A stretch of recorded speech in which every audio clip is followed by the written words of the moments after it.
in these platforms, which is critical for us, that we continue engaging in this platform, consolidating on different views that we are able to get through this such platform, but to engage with you just to share how we are thinking and how we see things, which we believe that is we have got a different view into what is happening in this country, but also we take full responsibility into what needs to be done, that we need to be part of it. And if we are not part of it, probably we are not going to be able to realize the benefit of the future. So building the future is either we are in or out, and that is what is going to make or break it for our generations to come in the development of this country. I know in most instances, we tend to separate ourselves from the political space, given how things have developed over the period of time around that now we find it difficult to associate ourselves with politics, while it's also very critical that we do participate there and to ensure that we're able to inform the future of this country. So that is critical. So my engagement today really is just to integral some of the thoughts from the audience, the members of Insika Economic Movement, but also the public general, because we believe that Africans in general are the members of Insika because we exist to advance the collective interests of Africans in this country, so that we ensure that we're able to come together as Africans and advance our collective interests, because we cannot shy away from the fact that as Africans, we've got collective needs, which has been diluted by a lot of other destructive things that are happening around us. But that does not mean that we need then to shy away from that responsibility. We still have that responsibility to collectively advance our collective interest as Africans, so that we can then be able to be competitive in the development of this country, but be competitive also in the economy and the ownership of the economy of this country. So that is critical. My talk today will be a very short one, from the fact that now we were looking into sharing our views, especially on the day that is called the Freedom Day, but also reflect on what the past have done for us as Africans.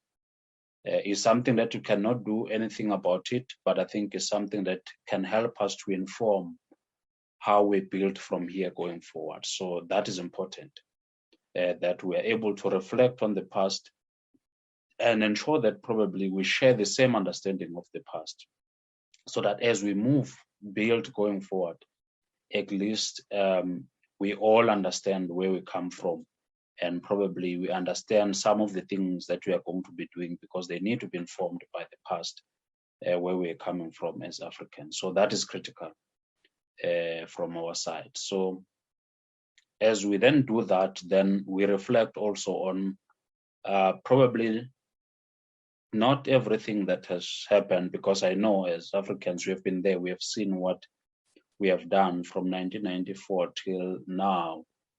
My generation probably have witnessed almost everything that has happened in that period, except those probably the generation after 1994, that they will say probably there are some of the things that they did not witness or they did not see happening. So then we built on what are the current opportunities that exist now that can help us to build going forward as Africans, because I think that is critical. We cannot complain and not do anything about it. So it's a matter of then now saying, we are here, and then how do we then move going forward? And then how can I be able to play a part? Because that is critical. It is not about what you are going to gain. It's about how can we then be able to make impact and to be able to reap the benefit of that. Unfortunately, in most instances of what is expected from us, this generation might not be able to reap the benefits of what needs to be done now. Probably the generation after us that might reap the benefits of our sweat if we really put the effort towards changing the status quo into what is currently happening in this country. And then I'll share a bit of what is Insika all about, but also share some of the programs that we are doing currently and some of those that we are currently doing. Probably then going back to 1994, because I would like us to then have put ourselves in different shoes, because in most instances, Africans, we like to personalize views and ensure that those that probably they don't agree or that have not does not share the same view as you, then you close them out and you don't want to associate yourself with them, which is wrong. In my view, I believe that we need to be able to exhaust all the different views that exist amongst ourselves, and then from there develop what I would call in business SWOT analysis, so that they can inform why you choose the other view compared to the other one. So I think that is important. So in 1994 or prior 1994, the apartheid system regime was there, and it was controlling everything, in charge, and everything that was done, even including the legal system at the time was really advancing their agenda, including government and other institutions of government were used and to oppress Africans at that time. And then the period came to then say, probably now we need to give away the power that we have. And I'm assuming that if I'm putting myself in their shoes, that was not an easy thing to do, to then say, we don't want power now, we want to give away, without really knowing what will be the impact in full of what is going to happen after then. So they had to then develop a plan that seek then to address the after effect, but also the plan that will then say, how do we then hand over this power? And we all know that at the time, probably the most prominent individuals at that time, it was the former President Mandela and also Baba Chrisan. And then they had to choose between the two to then say, who will be the best ever to hand over this thing, and so that we can have some control into how things done. And then as that happened, then they chose probably who might be the best for them, so that they continue holding on to power. So they had to develop strategies into ensuring that even though they gave us the voting power, but they will still be able to be in control, as we all know that even today, they are still in control of the resources of this country. They are still in control of the economy of this country, including the land. So those are the kind of things. So we know that really in 1994, it was a transition, because you remember Africans did not win the fight against the apartheid. It was a negotiated settlement where then some of our leaders at the time, they had to then engage with the apartheid regime runners to then find middle ground on how then we move going forward and so forth. So, and we know that prior that then, they were engaged in the government system to ensure that the transition then is able to take place as they are planned, because we cannot take away the fact that as much as we wanted freedom, but also we wanted the land, we wanted the economy. But during that transition, unfortunately, we were only given the political power which we thought then with the political power we can then be able to get the rest, which then till today has not been able to materialize to be able to get the rest. So that is the reality. And the question is, if really it was about changing the complete regime, because we know that prior the Afrikaners being in power, we had the British before that were in power. So when the British came, what they have to do was then to ensure that the systems that drives the economy then are the systems that they own. So same thing when the Afrikaner regime then came into power, then they had to make sure that the systems that they introduce that are running the economy is their system. But in our case, when we came to power, then it was a different case. We did not prioritize that. And if you recall, the cabinet of that time, then it was a mixture of the apartheid regime and the new regime, the democratic regime, if we were to put it in that way. So that then had to lead us towards a situation that we find ourselves today, that then now the systems and everything that has been put in place, probably it will be not easy for us to really ensure that we are able to really get to where all the different colonization has done and achieved for their people. So it's only Africans that probably they have not managed to benefit from them ascending to the position of power, that then they're able to change the systems economically so that then Africans can really be part of the economy, which is what is affecting us still today. And that is the fact, because we know that probably what really stopped us at the time to go into other African countries, and that were probably had democracy prior us and source the skills and everything else that we required at the time, and totally exclude the apartheid regime in the system, so that we have got full control of how then we move from 1994 onwards.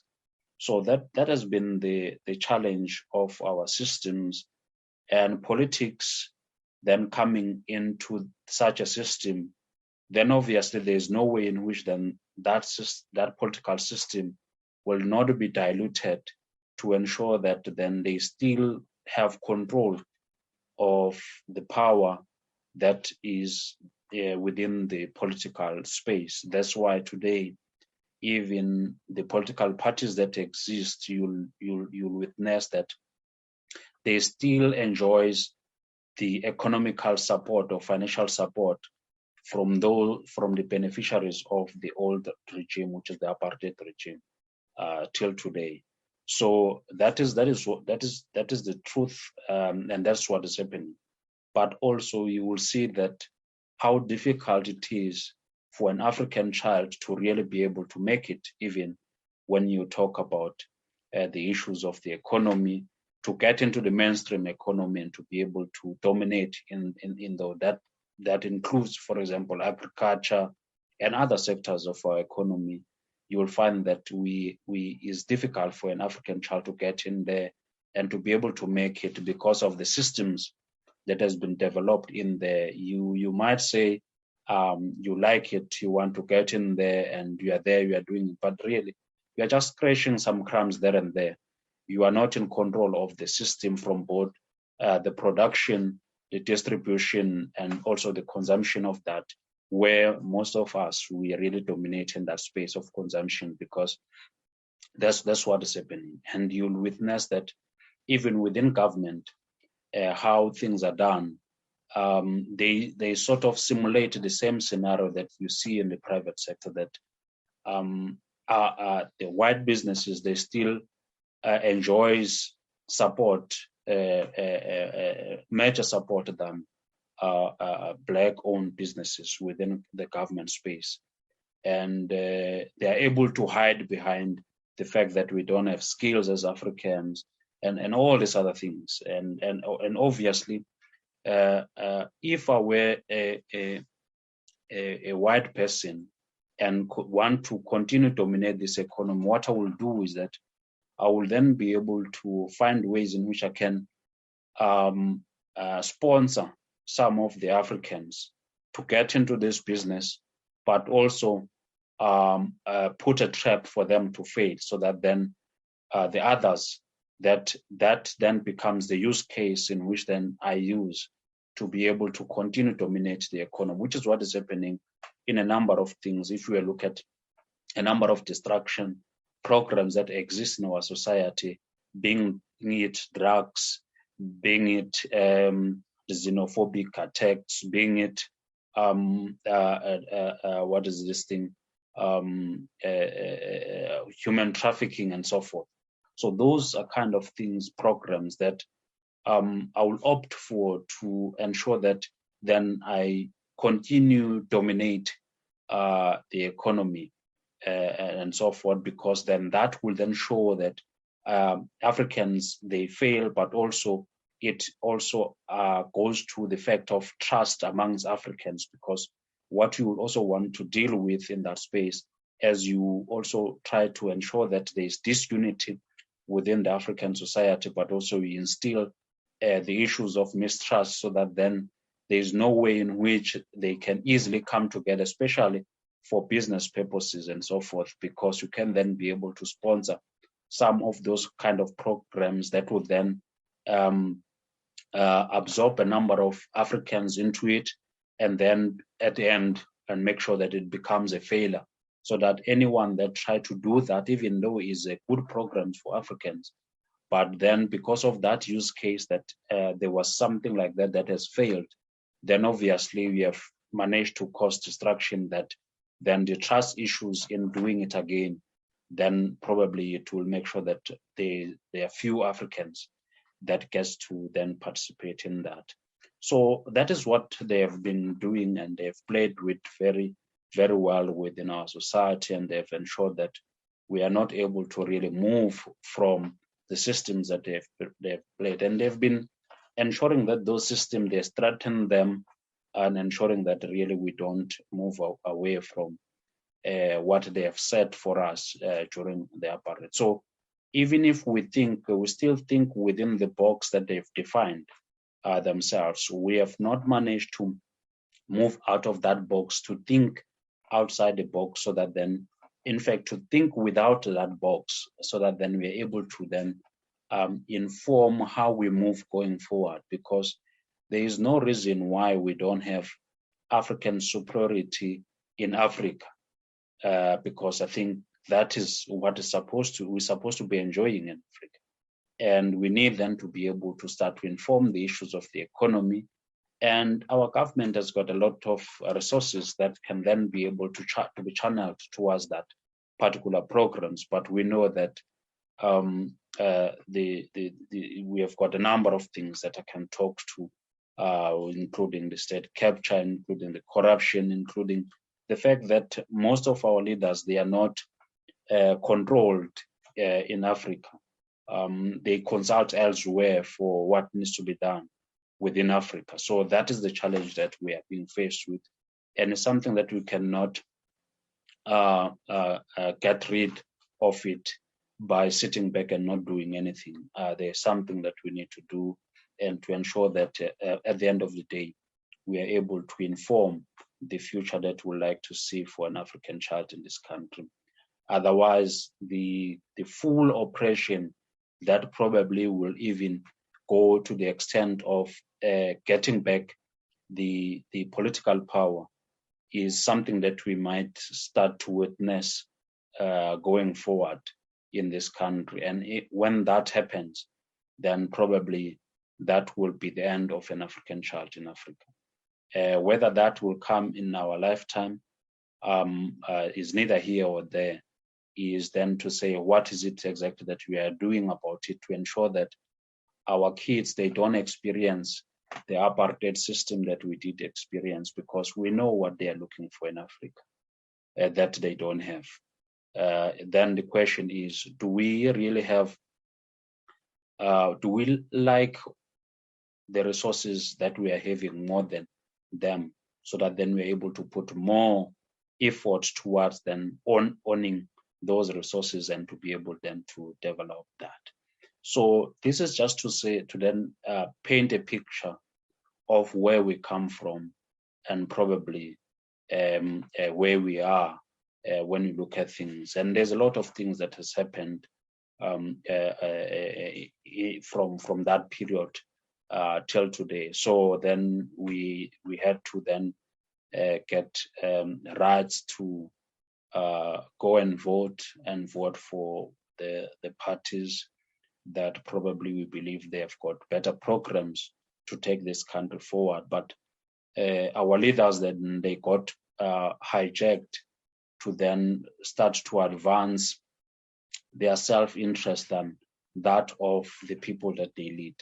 So that then has led to us having to witness the issues of state capture, the issues of corruption that has then led us to see what is happening within the government, but also within the SOEs that I believe they are very critical in driving the economy of this country. So we have also seen that political dilution, but also that political interference by the capitalists then starting to even get into the different spheres or component or in our society, which is then you'll find that we have got traditional leaders, we have got also the churches that then now is got absorbed to this thing of what is happening within the political space, which then also in that view has been driven by self-interest in the expense of those that are behind those political parties, but also traditional leaders and so forth and all that. We cannot shy away from those things, and they are happening. We'll find that the traditional leaders that then they use the people that have trusted them with power and everything to lead them. Then they give away that to those that have got resources, so that then they can then be able to enjoy the benefit of being in the political space or the advantages within the economy, if we were to put it that way. So that is happening in our society, including churches, because I believe that churches, they have got a critical role to play within our society, being installing good manners, ethics in our society, so that then we're able to understand who we are, where we come from, and how do we then move forward.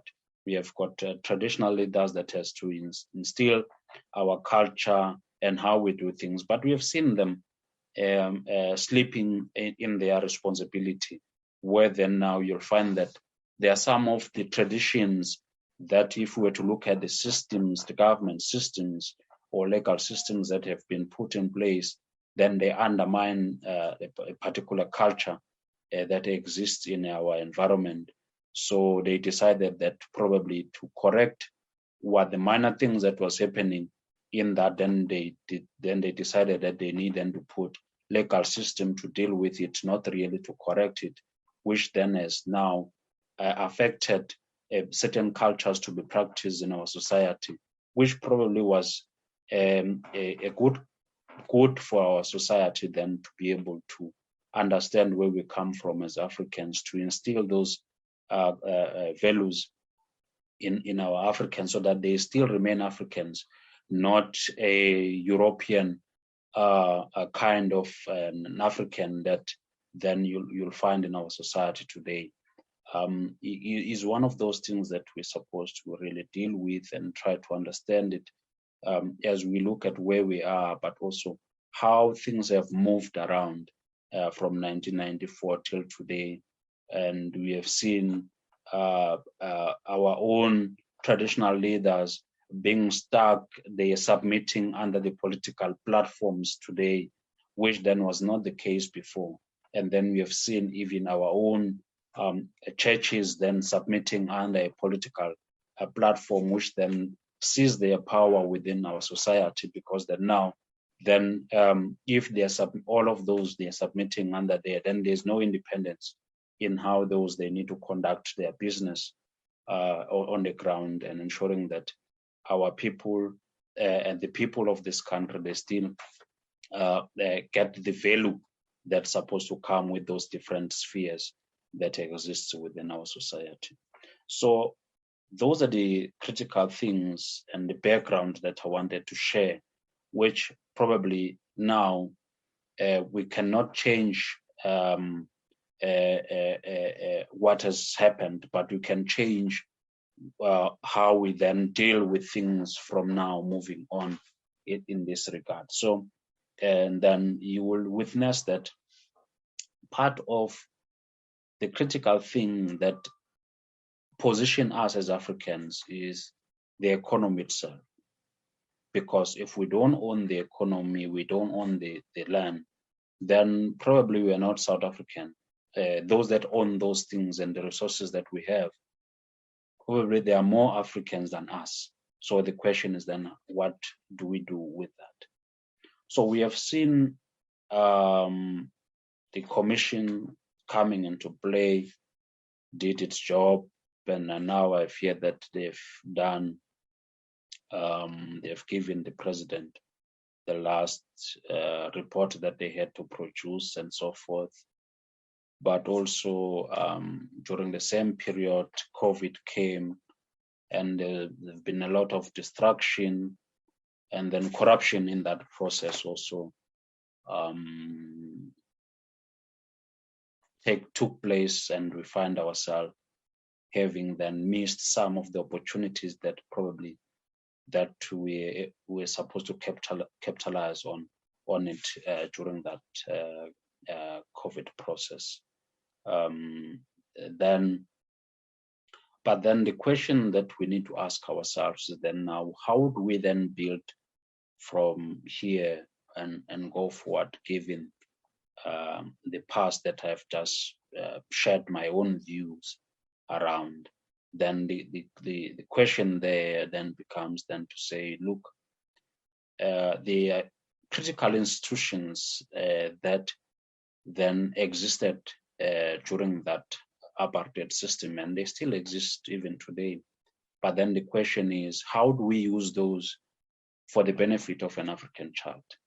One of those is the SOEs that are critical in our economy, the likes of Eskom, the likes of Transnet, is then to say, how do we then ensure that those then they are able to end the other SOE, critical SOE that we're supposed to have at that level of Eskom and Transnet is the ICT SOE that we're supposed to have at a very high level, that is sort of inclusive of all the IT that is taking place in this country, so that then we are able to have the benefits of that and be in control of the data and other things that around IT, which is critical. I know we have got a number of them, SITA, ICASA, and all those. I think to a certain extent is SABC and so forth. So, but we needed, I think, broadband in Fakwen and all those. So, but we needed to have all of those things in one basket. A big SOE like your Transnet, like your Eskom, that is supporting the whole country, that then we can then be able to get the benefits of that, where then probably even at that level, they're able to connect different provinces and the other service providers and the capitalists are able then to benefit from connecting from the government-owned infrastructure that connects the provinces and also the world in that regard. So that is my thought. But what I wanted to share with you is then to say, those SOEs, they're critical because they're supposed to be the ones that are creating jobs for the ordinary people, especially Africans. So through those SOEs, we're supposed to then advance the interests of Africans in there. and then say, how do we then ensure that through those SOEs, we have got critical skills that are required to run those, but also have got critical skills to run the economy through those SOEs, because I believe that if then we are able to do that, then we start to own the local production of some of the things that we really consume that are coming from other countries. So critical into addressing the challenges that are being faced by the Africans in particular is then to say, how do we then drive the program of local ownership and production of what we consume as Africans? And that alone can really be able to take us to another level, because that it talks to the issues of education, it talks to the issues of skills, critical skills that we need to be able then to produce all of those things that we need to produce. Today we talk about the fourth industrial revolution, which is the economy driven by technology.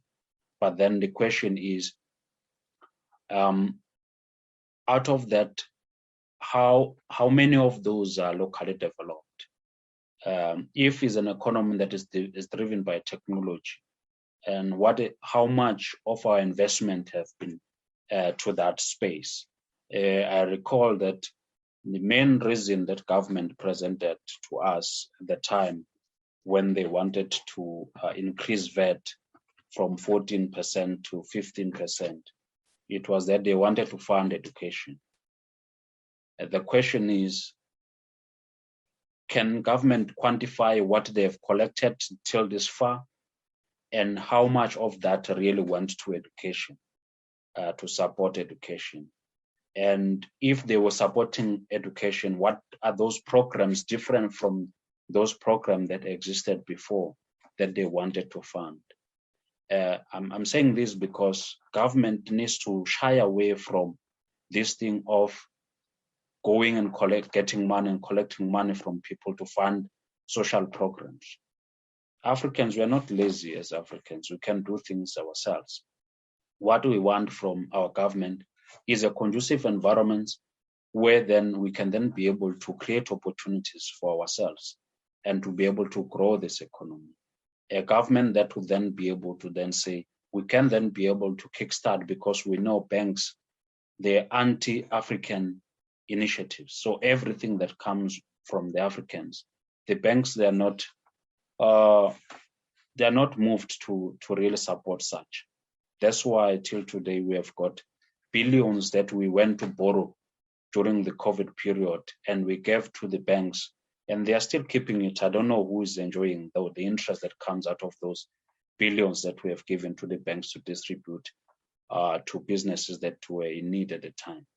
So that is the challenges that we're having in this country, which is we must face it and then address it in that regard. So as I was then talking about the SOEs, is then what we need then to do is then to say, how do we then ensure that the SOEs, they advance that interest so that they help us as part of their mandate to ensure that the skills and everything that we require to be able to run those SOEs are skills that we get locally, but also the equipment and everything else that we use in those spaces is locally manufactured.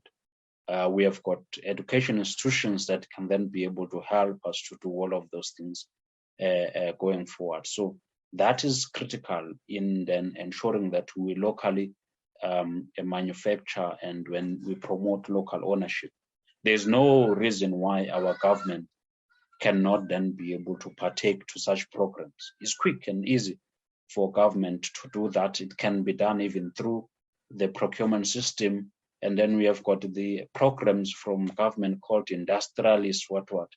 All of those programs, if you can then go to government and say, show how many black industrialists we have made that are making it, that are now in the mainstream of this economy of this country, that are doing it, that are supplying government even international, then probably there will be some technical glitches, and they might not be able to understand and probably computers will crash when you require such information and so forth. So we need to start to hold our government to ensure that they are practical and they present practical solutions towards the development of this country. For the longest period they have been in existence, they have developed a number of programs from the NDP document that they produced around the 1994-1995 period till the national development plans that they have now. And now I think there is a new one that President Cyril Ramaphosa has also introduced. We have not really got the benefit of those documents. So they've been very theoretical in their conceptualization of our problems as Africans. So we then need them to be able to deal with those things and hold them to account and to be practical about what is it exactly that they're going to do. So we take it from, for example, the issues of the VAT that we have government have introduced, and then say, how about government in investing into something that is going to be able to then generate income at the end of the day? I want to give an example of what exactly that I'm talking about, then taking a personalized case, for example, but very practical. If you work, you are employed, and then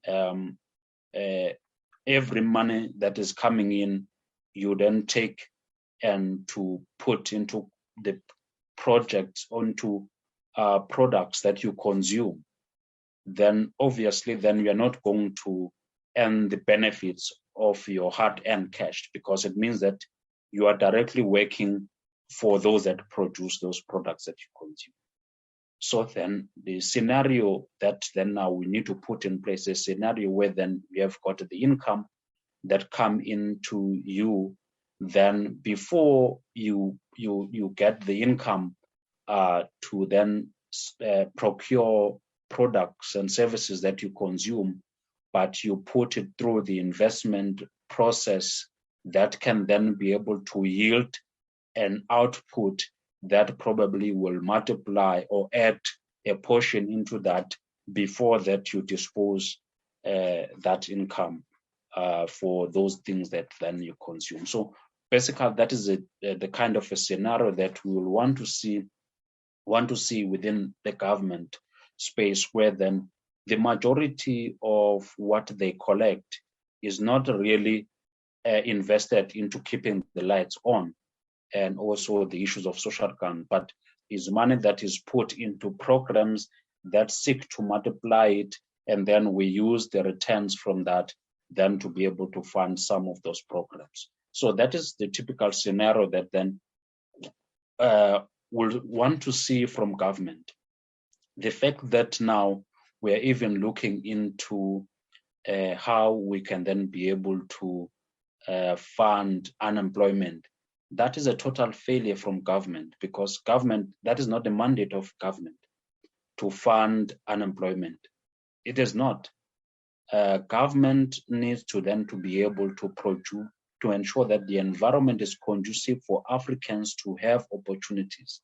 Those opportunities include employment opportunities and include business opportunities. As we speak now, our government is prioritizing, even their procurement processes is prioritizing imports into this country than local produced products and services. We are anti-innovation in our programs that we drive as this country. Within government, it shows that we are anti-innovation. You look at a number of innovations that I can give. At some point, I think there was a guy in Mpumalanga that was generating fuel from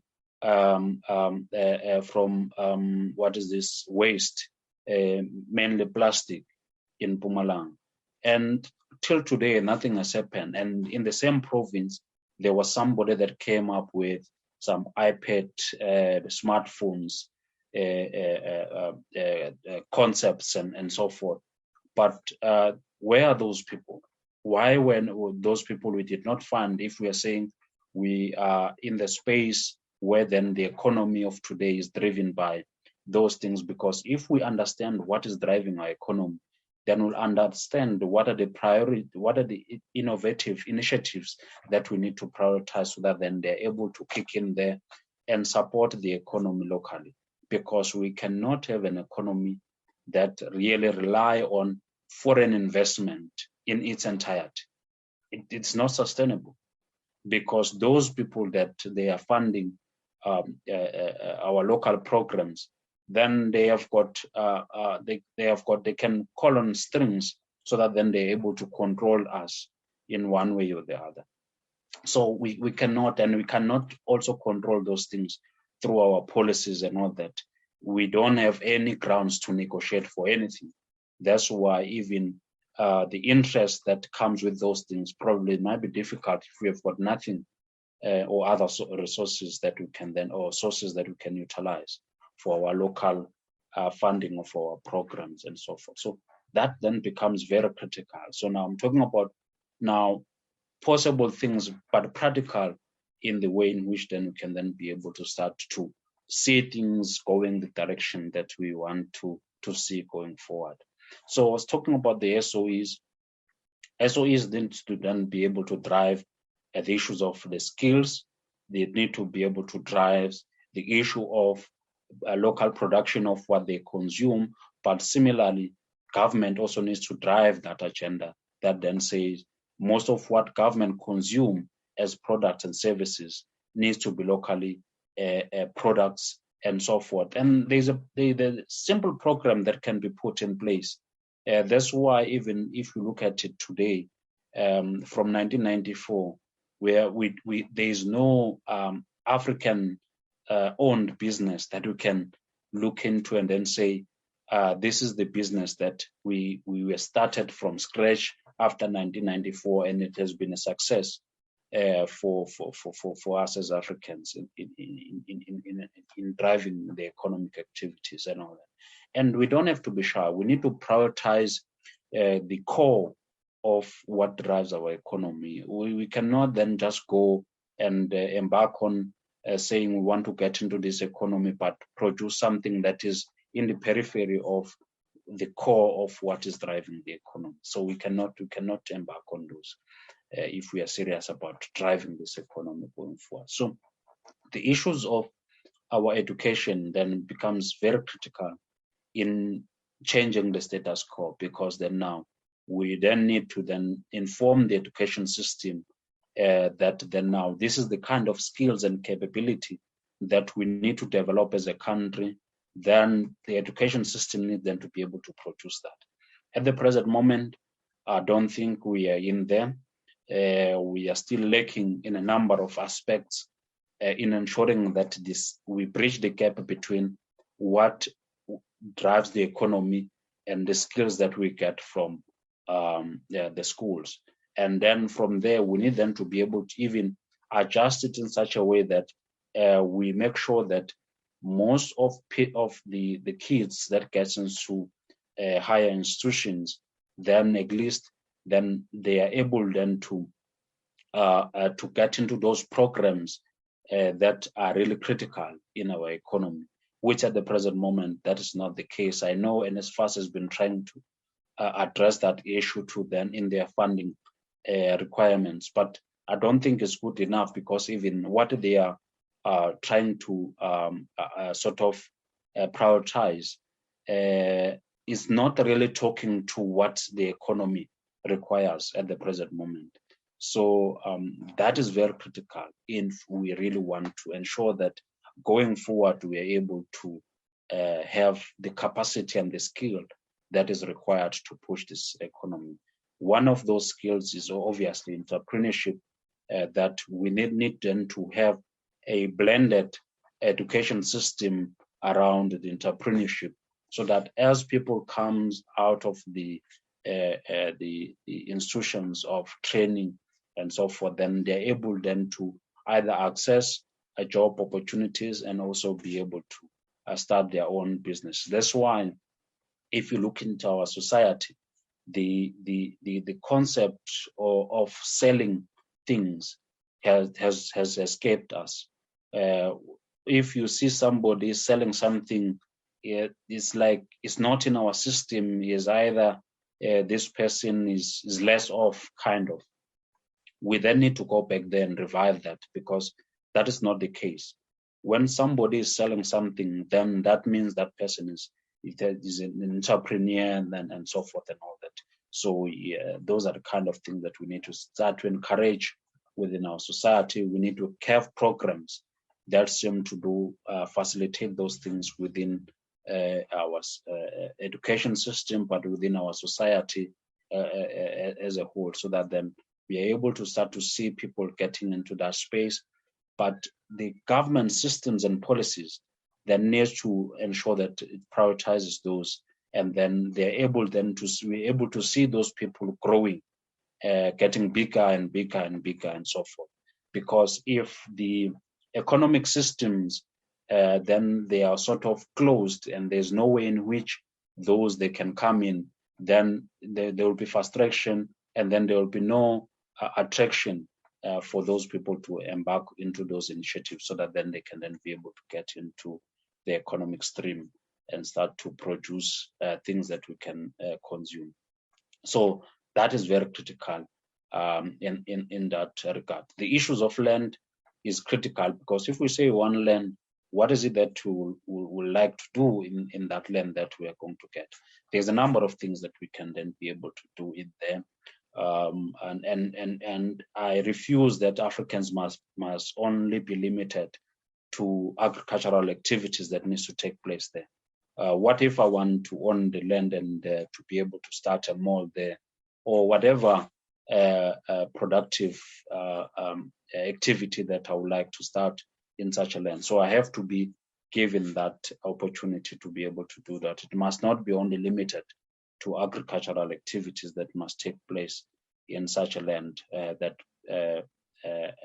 the people are asked whether you have got skills in agriculture and so forth. So I think that is neither here or not there. We need then to be able to ensure that the issues of land are addressed, and the local ownership of the land of this country is critical, because that is the only thing that we have in this country. And we see that there are systems and destructive forces that seem to advance their own interest in circumventing that program that seek to ensure that land then get back to those that really it's supposed to go to.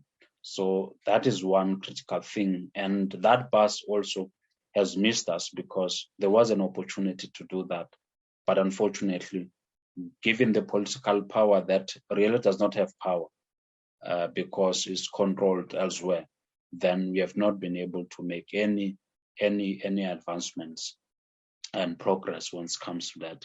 And it's going to take us time to really be able to make any progress as far as the land issue is concerned. So is one of the other things that then calls upon Africans to be able to come together and then say to government, recognize us as a collective now, not as just one of the citizens in this country. Recognize us as a collective, and then ensure that our collective interest that we present to you are addressed, so that then we're able to realize the future that we want, we can be proud of as Africans. Up until we're able to come together as Africans and then say these are our collective interests, and then we'll want those to be advanced in this country during our lifetime. Nothing's going to happen about it. We are still going to be treated as individuals, and then have these other ones organizing themselves, coming together, and able to take us to overtake us in almost everything, because that's what they've done. They are in numbers, they are less than us, but because they're able to be treated as a collective, then they're able to advance everything that they would like to see. Because us, we don't have that body like Insika. that we all ensure that we are affiliate under and advance our collective interests as Africans, which is very critical. We have seen them able to build a university that they've said it's going to advance their own interest. What is it that's stopping Africans also coming together in that one body and to be able to also exercise their own collective power to access the resources of this country, but also to be able to build what is going to advance the interests of Africans in this country? There's nothing. Is us then putting aside our egos and then to be able to come together and say there is a collective agenda that we need to get into, and then to be able then to move forward and together ensuring that we realize those collective interests that we have as Africans going forward. So basically that is critical as we build going forward. So recently we have witnessed the flooding that has just taken place in few provinces, in the main KZN, which I've been fully involved in that process, and other things that are happening in the background. But also critical to that, I think it's good then to send our condolences to the families and everyone that has been affected. And if you look at it as to those that got affected through this process, you'll see that is also Africans. Why is it that we did not come together and to be able to address our collective interests so that we can position ourselves so that we are in the same level as the others? Because now you see things like this. There are certain individuals within our society that don't experience such, but in the Black communities, then such is eminent, is something that can witness, because we know that if any disasters are taking place in this country, the most people that are going to be affected by that is Africans. So why don't we then come together and to be able to advance our collective interests so that we come out of the position that we find ourselves because of the individualism that has taken over in our society. And we cannot continue in such a system. It's not sustainable, but also we have seen that how it has disadvantaged Africans as a whole, that we have undermined the power that we have if we come together.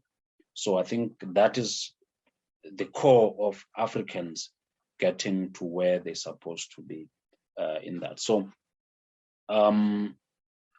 the disasters that have taken place in KZN in particular, they open some opportunities. One, the opportunity to go back and reflect, to then say, for how long is all of these bad things, if they happen, they affect an African child? Is an African child that is in the receiving end? For how long do we have to sustain such? Is it really what we will want to be known as this generation, that we have really looked down at the African identity to the extent that really everyone is something that can use to dust his or her feet? It is not sustainable. So that is an opportunity to reflect, but also there's an opportunity that then says, how do we then ensure that, because there will be a disaster grant or budget that will be available to be able to rebuild some of the things and so forth and all that, advance our African interests in ensuring that then the majority of that budget then goes to an African child? It's an opportunity on its own. So what is it that's stopping Africans coming together and our leaders in that space, ensuring that most of that budget then really reach Africans, where Africans then come together and they're able then to African businesses benefit in this process of rebuilding what has been damaged by these floods and so forth. So those are the critical questions and things that we must reflect on. We cannot always be the crying babies to say we need help, but also how that help must be delivered, we seem not to care. It's very critical that we also get worried about how that help is going to reach us. Because remember, the tax money that get to be collected, it also comes from all of us. So why is it that then in the way in which it's used, then we are able to benefit as Africans in the process? That is very critical.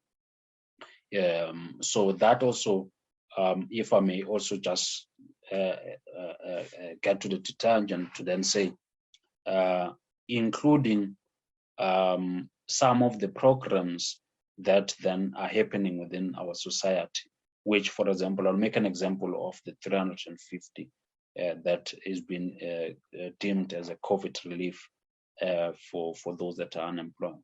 So if you look at it, the shops that are where people they can be able to collect that, because in the main, people they go to those shops to collect that money. How much of that money are the Africans getting out of that they are taking out of those shops and go and buy from an African-owned shop? Then the chances are very slim that as they get that money from where they are getting it, then they also spend it there. So you can see that then they, as much as there was a need, but they've exploited the need to feed their own businesses in the backyard, because the money that they used to get out through this program, but at the end it gets back to their purse going forward. So those are the critical things that we need to sit as Africans and reflect on it, and then say what will be the best way to deal with this thing going forward, because the money that we need to get from as the 350s, we go and get it from the shops that are multinationals, shops that are not owned by Africans, and we then tend to spend that money in there, and then so it's supporting those businesses. So if you look at it, for government to directly invest, because we're going to question it, to directly invest into those businesses that were affected by COVID and so forth, then this mechanism of 350 gets now to be the instrument that is used to finance or create opportunities for those businesses, which is then something that we need to think about it. That's why critical thinking amongst ourselves is very critical, that we sit now and then we sit and reflect on these things and see the benefits and also the bad about it, and probably also position ourselves into it and say, how do we then deal with it going forward? So those are the challenges that exist in our society as we move on.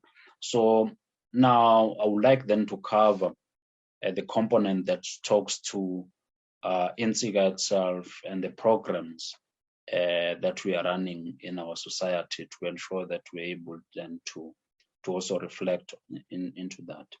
So Insika is a non-profit organization and a non-political or partisan organization that only exists to advance African interests.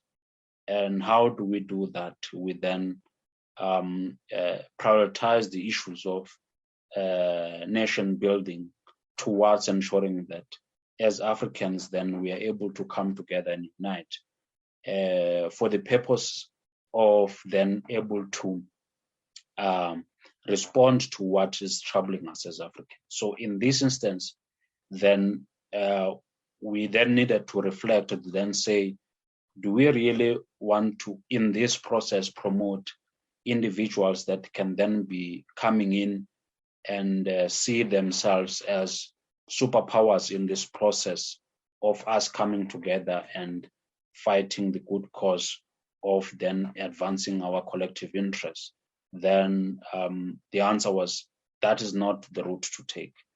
It's better for all of us coming in that platform and being all of us being equal in such a platform, and then from there build into ensuring that we are able to advance our own collective interest. The Afrikaners or white people, they have got their own AfriForum. So in this instance, Insika then becomes the home for Africans to then be able to advance their collective interest.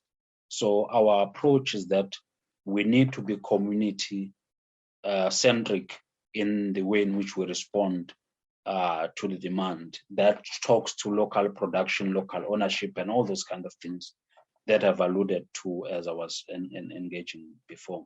So then, if then we're able to then say a community X then need then to be able to come together and collectively respond to what is happening around them and ask themselves critical questions that talks to where are they getting what they consume and who is supplying them and everything, so that then the ownership of the shops around them and so forth and all that, they then need to be able to respond to that and say, is it how the system needs to look going forward? Because we need to have locally owned shops. We need to go back there where we need to have local owned shops. Those local owned shops, they must be supplied by local businesses that are sort of in agriculture, people that are planting maize, that people that are planting veggies, they need to fit into those shops, and then so that then we're able to consume that. We need to have local bakeries in our communities where then we're able to buy bread and all those kind of things. It might not be probably the same bread that we buy today. It might be, for example, is the bread that we make from umbila and all those kind of things. So those are the critical things that we need to reflect in as the community that we are trying to build. So what we want to then look into is also the challenges that comes with, for example, the political space, religious space, and in the social environment, and then say these are the challenges that exist as far as that is concerned, but also those things, they bring about opportunities. How do we then capitalize on those opportunities as a community going forward, and we build from our collective capability that we have in that community. So what is good about Insika then is that then we can then be able to at the organization level lobby different skills that might exist in community X that might be required in community Y. So then we can then be able to then say, because we work with community X and we work with community Y, and community X has got the skill and capacity, then can then be able to share those skills and stuff like that. But it also goes beyond the skill itself. It can be that community X can then be able to produce maize meal, but community Y can then be able to produce sugar beans and so forth. Then they can then be able to find a mechanism to be able to exchange, not really in a commercial way, but it can even include the commercial way in how then they exchange the products that they're able to produce and stuff like that. So that is the beauty about our existence and what we have done. So critical to this is that we have also invested a lot into agriculture in this instance, to then say communities, they need to go back and say, we need to plant what we eat. We need to have our own veggies. We need to have our own everything that we consume. Probably go and buy only cooking oil from the shops and stuff like that.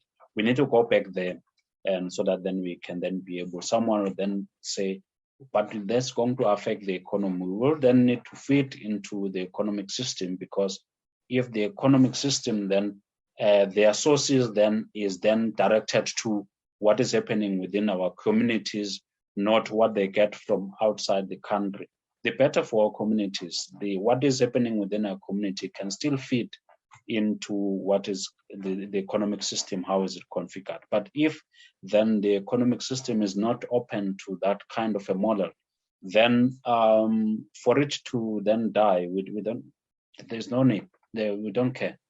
As long as we're able to sustain the communities and to be able to build from them.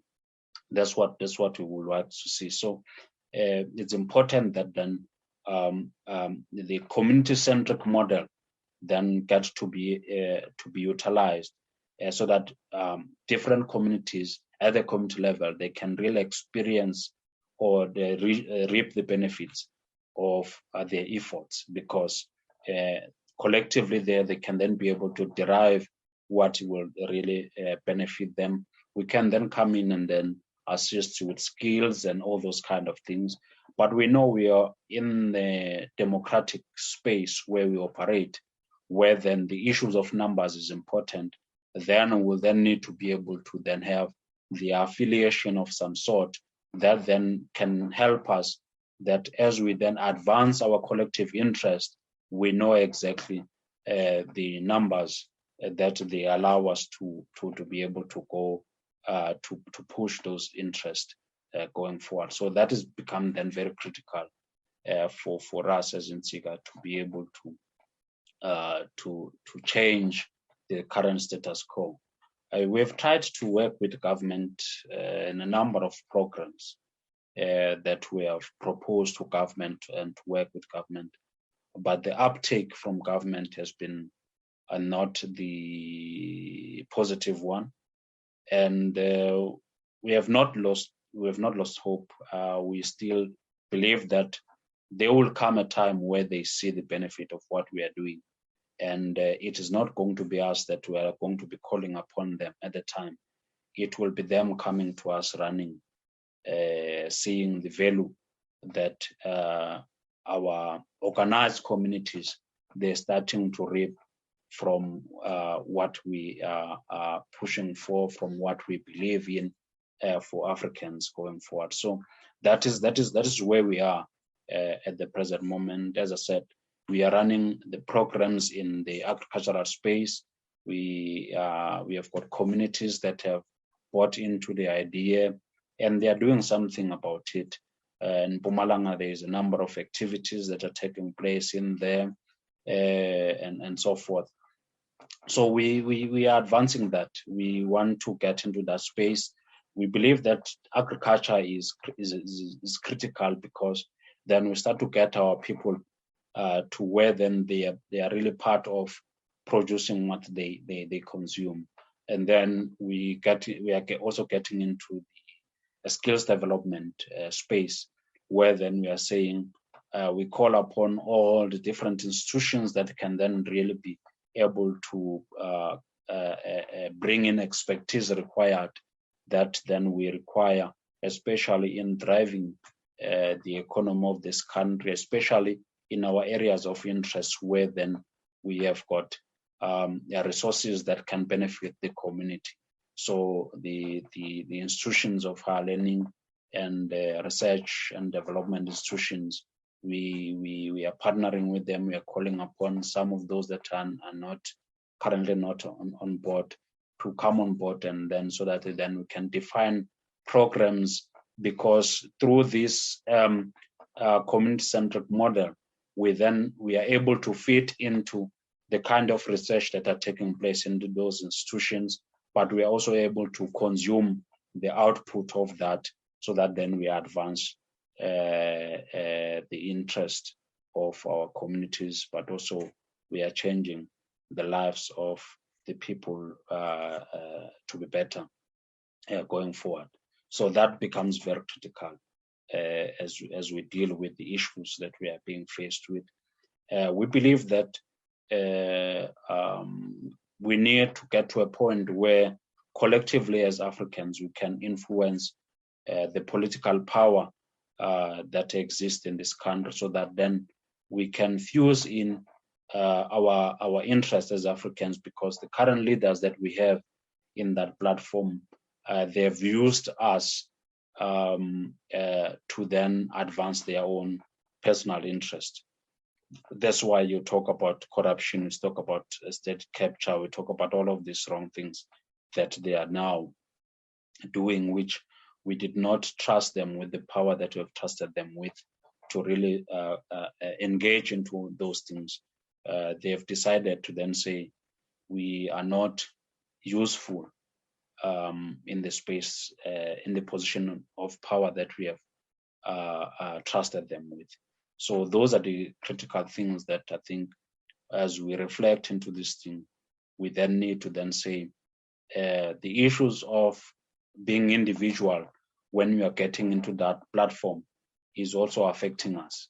We then need to have a collective voice that position our collective interest in that platform.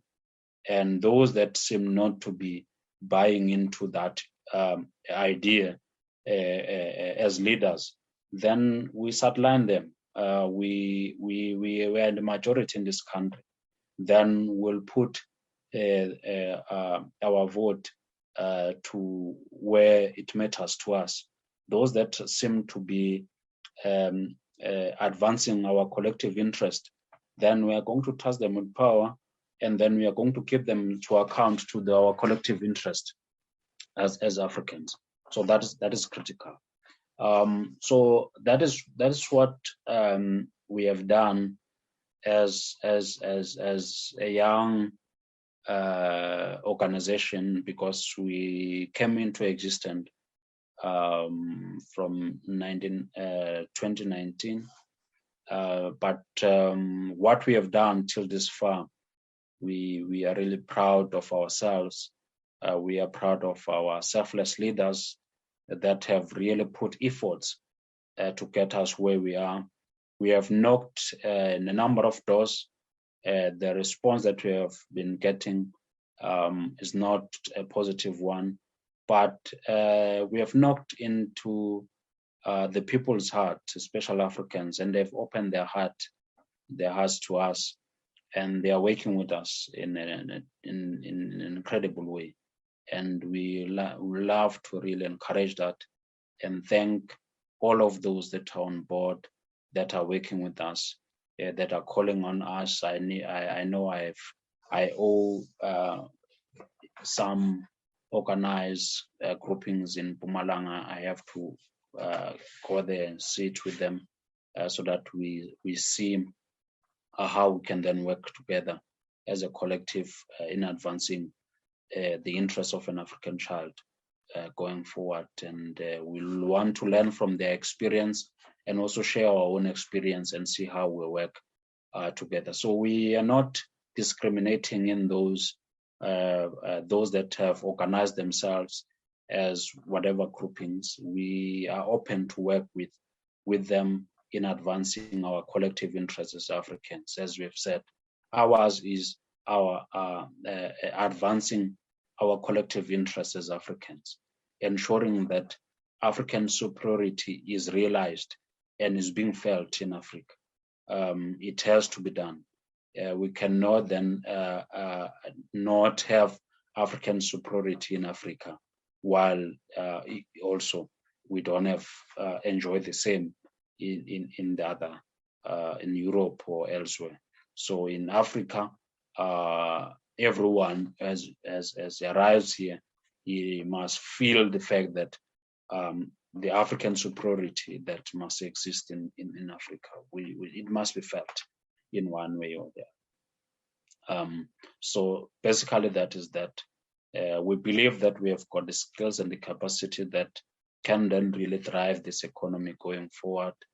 We have got our website, which is www.insikaem.co.za, and then we are also on Facebook, Insika Economic Movement.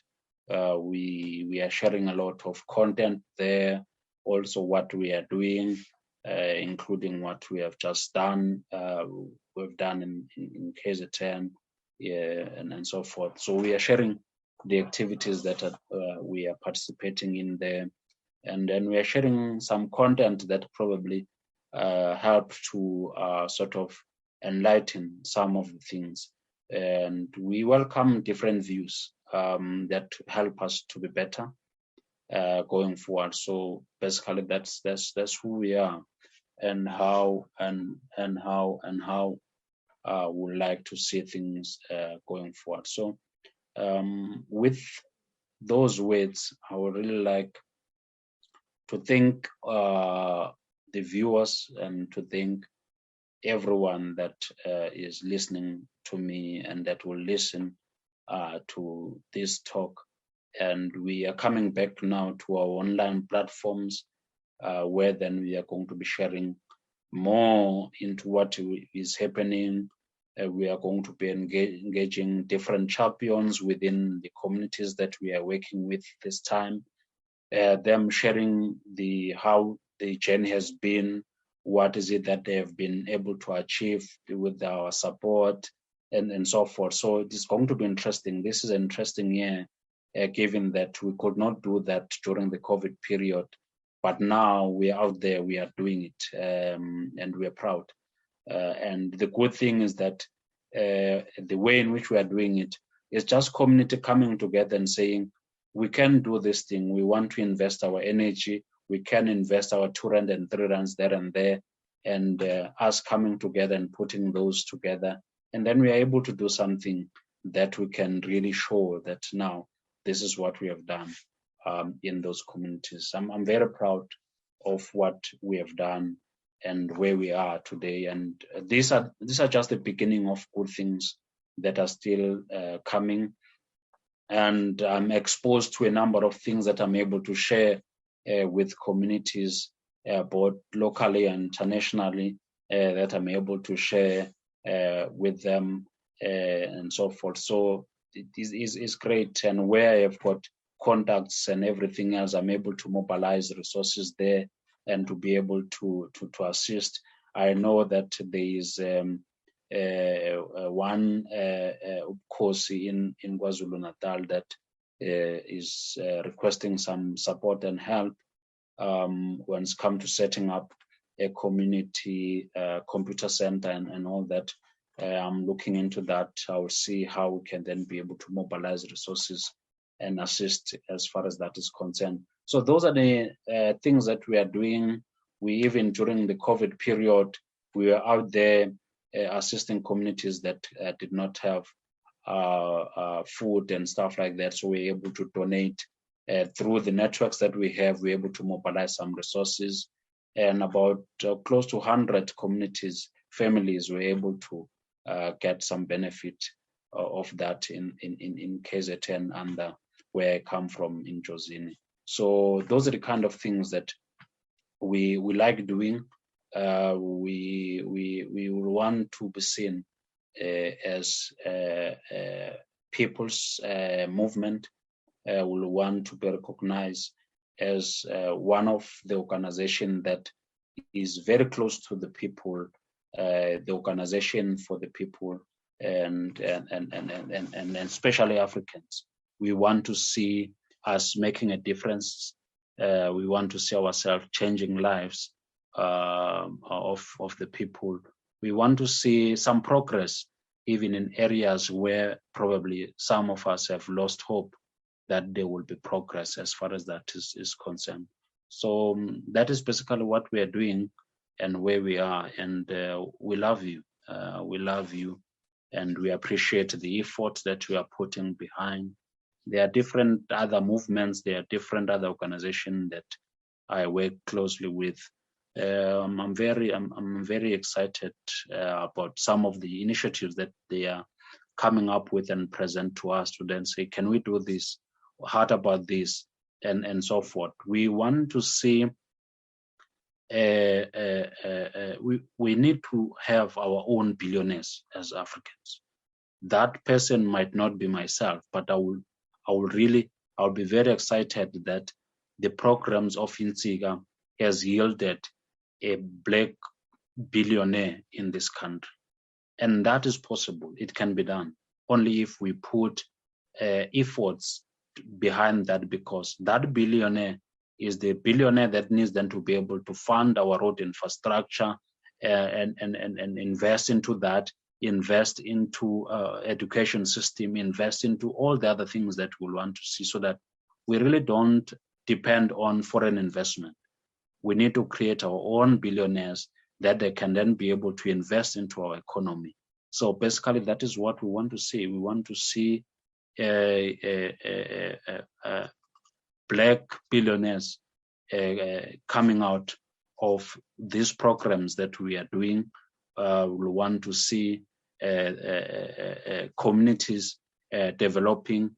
We want to also change the education system for the better. That's why we are saying we are call upon all the institution of higher learning coming together with us, and then let us then be able, from the information that we collect from the ground in the communities that we work with, let them that expose that to them, so that then they can then be able to do informed research of what is happening on the ground, so that then they can then be able to give us solutions that then seek to advance the interests of an African child, especially in local production and ownership of this economy. Let's start to see a higher institution coming up with better ways of coming up with products and running businesses and so forth and all that. So that is what we'll have to see going forward in those spaces. We really appreciate the support. We really appreciate the criticism that we get also from the public, that seem to make us stronger. It's the first time we have not been here ourselves, so we are also learning, but we are pushing. We are making sure that, I think, the experience that comes from ourselves and the communities that we work with, really they are able to reposition us and to ensure that the communities are getting better and better. So thank you, South Africa. Thank you, communities, and thank you everyone that has really done something about some of the programs that we are working on, and we will want to then at this time we'll want to ensure that now we enroll a number of communities. There are some calls that we have been receiving from communities. Now we are implementing, we are getting in them. We try to get some support there so that we can then be able to do a mass rollout. But unfortunately, the resources we got are limited, so we are then able to maximize from what we do. We prioritize high impact initiatives in our society. That is the core of what we are doing. So thank you once again. All the best in whatever that we are doing. Keep focus. This country also needs you to be part of. We cannot outsource the decision making and everything else to the politicians, to whoever that probably might come and say, I'll be able to do almost everything for you. It doesn't work like that. In everything that we need to be achieved today, you need to be part of it. So you cannot then say, go and do it. You need to be part of it. Define your own role, get in there, do it and make it. That's the way to go. So thank you once again. I thank you.